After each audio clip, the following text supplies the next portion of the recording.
বন্যার পানি নামলেও যেন কমছেই না বানভাসী মানুষের দুর্ভোগ। ধীরে ধীরে বেরিয়ে আসছে ক্ষতচিহ্ন। ফেনীতে বন্যা পরিস্থিতির আরও উন্নতি হয়েছে। আশ্রয়কেন্দ্র থেকে ফিরে ঘর মেরামতের কাজ করছেন অনেকে।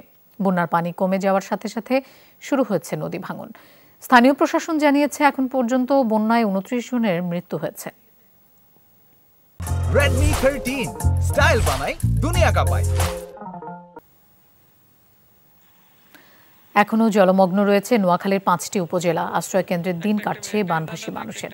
বন্যার কারণে নষ্ট হচ্ছে জমির ফসল। জনপ্রতিনিধিদের সহযোগিতায় বিভিন্ন স্থানে খাল পরিষ্কারের কাজ করছেন স্থানীয়রা।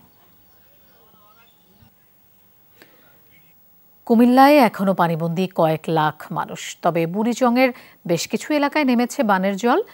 আশ্রয়কেন্দ্র থেকে বাড়ি ফিরতে শুরু করেছেন অনেকে। ক্ষতিগ্রস্তরা পুনর্বাসন সহায়তার অপেক্ষায় রয়েছেন। কিছু এলাকায় দেখা দিয়েছে বিশুদ্ধ পানির সংকট। ধীরে ধীরে বন্যার পানি নামছে লক্ষ্মীপুরে, তবে জেলার অনেক এলাকা এখনও পানির নিচে তলিয়ে আছে।